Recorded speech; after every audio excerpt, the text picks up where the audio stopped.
One begs to ask, when will it end? Unnatural disasters happen seemingly every week. Train crashes, shootings, nuclear accidents. Is there any place of refuge one can flee from this insanity? Very few of mankind's creations are designed to make you feel good, unless you get pleasure from seeing the human body desecrated by guns, explosions, fights, and any other things these so-called artists create. In the name of freedom, many have used art as a means to destroy the human mind. As an excuse to continue, we hear, art reflects society. How many times has this lie been repeated? Creations are not real, they say, and yet any one of these people can call to mind images and complete scenes of horror and graphic detail. They will carry these so-called unreal creations around with them for the rest of their lives. These images are now a part of their being. In the name of recreation, these people in fact are recreating themselves and their own images. Society then reflects art. In man's decision to further separate from God, his recreation of himself leaves him in a dysfunctional state of confusion. The mind becomes a burial ground for dead waste. Isolated from the wholeness of God, earth, and his fellow brothers and sisters, this man seeks solace in activities he thinks will stimulate his mind. He then begins downloading into his brain a series of man-made creations designed to destroy it. All man-made creations originate from one of two sources: the tree of knowledge or the tree of life. One of these trees contains deadly fruit, the other, fruit of everlasting life. The one who disregards this fact recreates himself and his kind into extinction. You are reading these words on a machine created by man. As you read, you hear a voice speaking to you the words that you perceive. They make sense to you because you understand. Stand under the spelling. The words are what binds the spell to your illusion. When you hear the truth, like a memory, you recognize it, and this recognition releases you from all illusion. Many languages are brilliant in their attempt to confuse you. Con meaning against, fuse meaning together. Words and their spell-binding illusions have the power to keep man separate from God.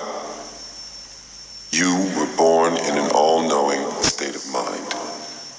The first words spoken to you begin the spell.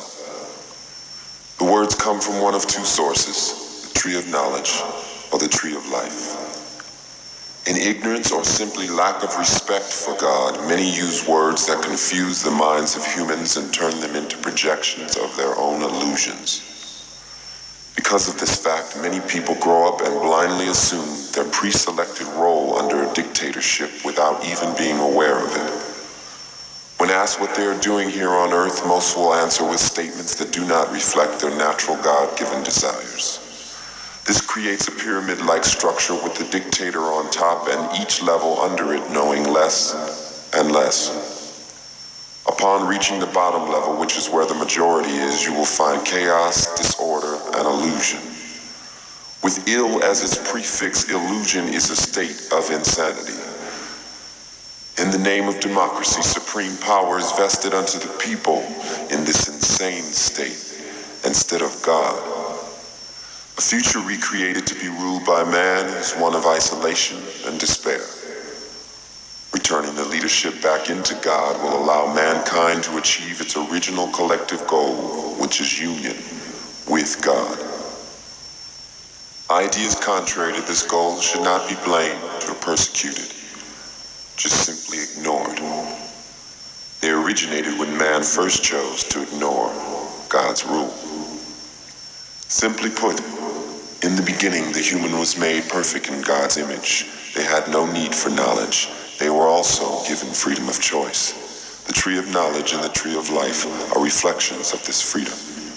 The human is now a reflection of their choice. They could have simply chose not to choose. God being centrifugal in nature, freedom was the cause and choice was the effect. In knowing their perfection made in God's image, there was no need to choose. In fact, there were no needs. There was only love in an all-knowing state before the fall. The worst thing you can do is give up your God-given right to choose. For in it, you can choose not to choose. Therein is the final judgment. The illusion ceases, and you awaken from your dream. Now the healing begins.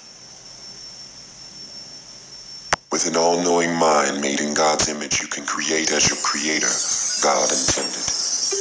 With love, honor, and respect for every living thing in the universe, separation ceases, and we all become one being.